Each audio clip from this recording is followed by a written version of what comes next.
The Kiwi Master Chef winner, his hair is getting thinner, his rise to fame was hasty, he nails a short crust pastry, cooking with Eugene McKunnon.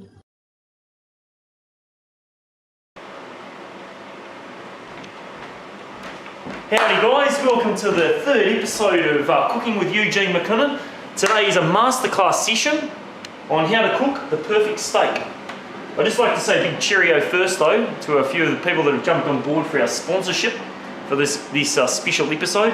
I'd like to thank Oyster Bay firstly, one of my favourite wineries across the Dutch.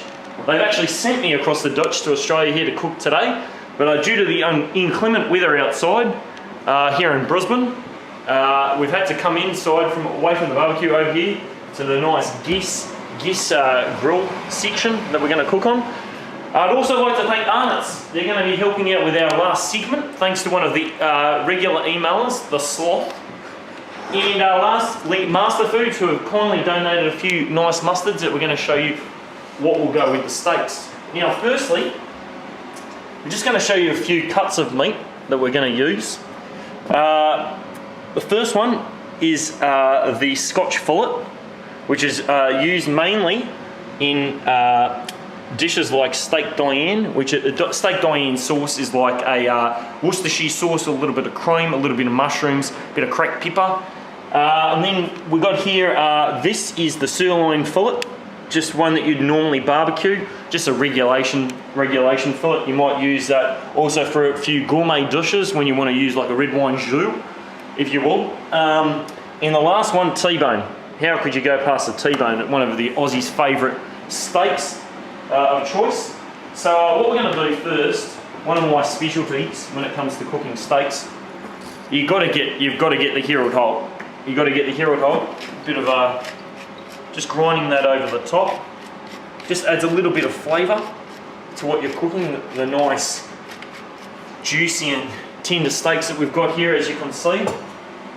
Now, what I'm also going to use is this Alpha One rice bran oil. As you can see, no cholesterol, and it's far better, and it's got a something about to do with smoking points, to do with the olive oil. So what we're going to do here is just spray a little bit on, just so that the steaks don't stick to the grill plate. And now we've just preheated this just to make it a little bit warm, but we're going to just turn it up a little bit to about 9 o'clock on the geese section of the grill plate. Now we're going to start with the Scotch fillets. Now when it comes to cooking a perfect steak, you want to make sure that you only cook it for a couple of minutes either side. And once they're done, you want to let them sit for about 5-10 minutes. Now, because of the inclement weather outside, we can't use a barbecue rack that we were going to normally use to let it sit in with all the heat. So what we're going to do is we're going to let it just rest out here on the open, just as good. Just let it cool down, let the meat tenderise a little bit better. And basically, when you're cooking a steak, you just want it to just be brown. You just want to get it that nice colorization, and you don't want to take too much of the juice and the tenderness out of the steak. So I'm just going to let this cook for a few minutes. We might also get the sirloin fillets started as well, since there's a little bit of room on the grill plate. Just get that extra salt on there. Pour a little bit of blood on there. And then we'll use the last cut for the T-bones because they're a little bit bigger, so we can spread those right out there. We don't want them bunching up. Now when it comes to cooking the perfect steak as well, if you can just come in here for a little bit, you want to see a little bit of blood coming through. And what will happen, as you'll see in a couple of minutes, is that the blood will come through, rise to the surface, and the colour will start to go a bit brown through the meat. And then you'll know then when to flip it and just let it cook on the other side. Now, as I mentioned before, the Tim Tams are here for, you think Tim Tams and steak don't really work. But the Tim Tams are here because one of the guys that regularly emails goes by the name of the Sloth. He's actually put up a challenge for me tonight. He said that he wants me to eat 3 Tim Tams in 45 seconds, and that if I do it, he's going to donate a hefty amount of money to whatever charity I like. So I have accepted the challenge, hence why Arnott's have got on board, and again, thank you to Arnott's for donating the Tim Tams. Now, also whilst these steaks are cooking, I should probably get back to those. And there you go, look at that nice colorisation. Not too brown, but just enough. And as you'll know, when it rests on the plate, or when it rests in the grill section of your barbecue, it will actually cook through much better when it's off the grill plate, because you don't want your steak to be burnt. You don't want the meat and the proteins within the meat to be broken down too much so that they get really tough like a tyre. So as you can see, look at that, just perfect, absolutely succulent. Looks like it's probably going to be full of flavour. I'm not trying to talk myself up that much. Now we've also got a few little condiments here that we can talk about. I personally like to eat my steak just by itself. I don't like to add too much because you want to get the full flavour of what you're eating. But other people like to eat their steak with a little bit of whole grain mustard. Just adds that little bit of extra flavour. Bit of Dijon. I know we talked about Dijon last week when we were making our coleslaw, but Dijon mustard always works a treat. And this one is a bit of a surprise picket. Fruit chutney. Yeah, it does actually work. I know you're thinking there, you're probably going, oh, it's not going to work at all, but fruit chutney actually just adds a little bit of difference to what we're trying to cook with and what we're trying to add to the elements of the steaks. So let's just check these steaks out. All right, we're going to take those off. Let's just get the plate here. We'll take those off, and we're just going to let them rest now. Now it really does just depend on how you want your steak cooked. I personally like it a little bit medium rare, so you're just having a little bit of blood. But as you can see, there is a bit of redness still in there, so you just want to maintain that. And again, everyone, each to their own when it comes to cooking your own steak, because everyone's a little bit different. And some people like it to be like a tyre. Some people like to have claret running out of their mouth when they're eating their steaks. So there's nothing wrong with however you want to eat it. But I personally, and there we go, fire alarm, because we've got so much smoke going on here. This is really not good. And yeah, so we've got a little bit of a dilemma here. And yeah, so sorry about that. We've just turned off the fire alarm here, and the residents of the property that we're cooking in, they have given their kindest apologies. Anyway, well, let's get back to it. Whilst the T-bones are cooking over there on the barbecue, I mean not on the barbecue, on the grill plate, we'll just let those cook for a few minutes. Oyster Bay have also kindly donated a few bottles of some of their finest wines, as well as Wolf Glass out the back here. And yeah, Crittenden, yeah, you're a shot. Anyway, the Oyster Bay wines, most people think that you can just go with a red. I mean, I like it personally, I like to have a nice Cab Sauv or a Merlot, as this one is, the Merlot from 2011. Nice selection, nice drop there from Oyster Bay. Red wines always sort of complement your steak a little bit better, but I've also found that a white wine is actually not too bad either. Just depends on what you're cooking with. I mean, personally, I like to have, if you're gonna marinate your steaks, if you're gonna put a mustard with your steaks, you want a Cab Sauv, a little bit of a drier flavour through the palate of the mouth. However, a Merlot or a whiter wine will go through with a less amount of mustard or relish or any other marinade that you have for your steak, because it's going to allow those flavours of the wine to come through with your meat. You want it to be how would you put it? You want them to complement each other in every way.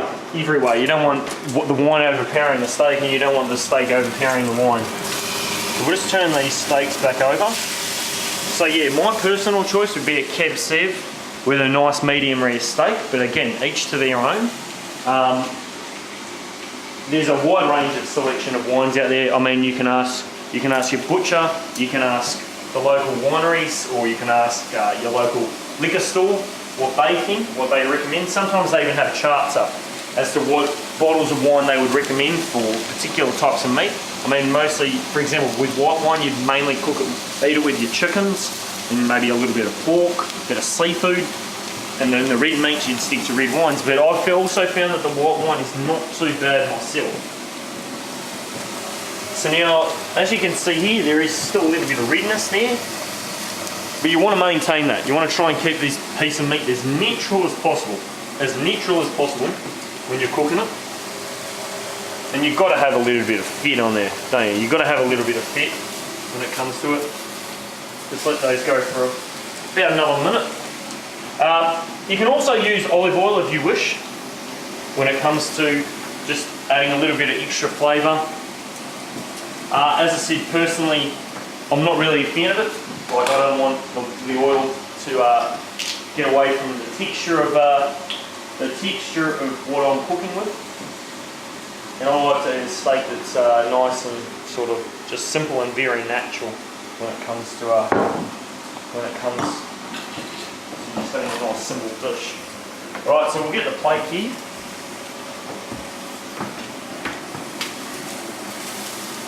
Just put the steaks there to rest. Turn off the grill plate so that doesn't set off another alarm. So we'll just close that up. Now,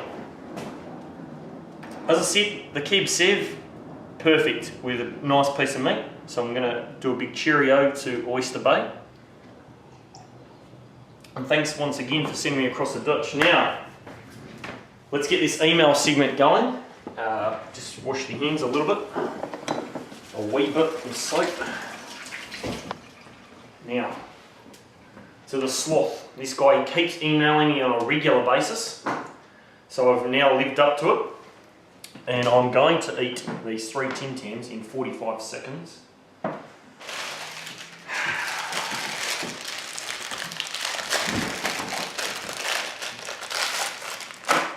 Now, I have thought a little bit about my technique, and we're going to break them in half. I'm going to throw all 3 in the mouth.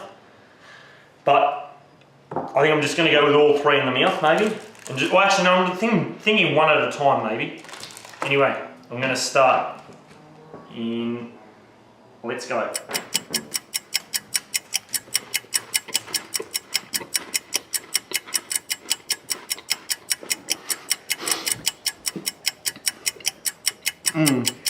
It's so good.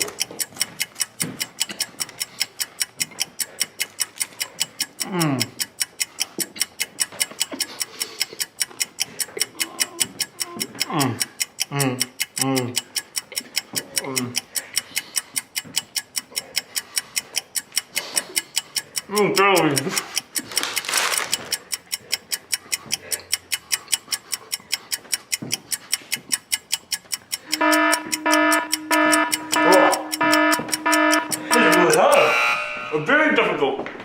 Apparently I'm done. I can't get it the 3rd one in. But a big thank you to Sloth. Big thank you to Sloth. A very nice biscuit selection. It's the first time I've ever had Tim Tams with my wife. But, oh. Anyway, on that note, Sloth, I will repay the faith. I'll send you a nice package of goods, which will be this knife set over here. I'm going to send that out on the post to you, mate. And yeah, as I said, I hope everyone's enjoyed this segment. Nicely, perfectly cooked steak there. They'll just rest. And then you're ready to go. You can serve it with a salad, with some spuds, anything of your choice really, but you want to just keep it simple. And on a nice summer's day, especially in Australia, nothing better than having a nicely cooked steak that just bleeds a little bit of claret with a glass of red or just a nice beer, anything of your choice. But enjoy, everyone. I hope I've helped you, given you a few tips on how to cook the perfect steak. Sweet ears, bros.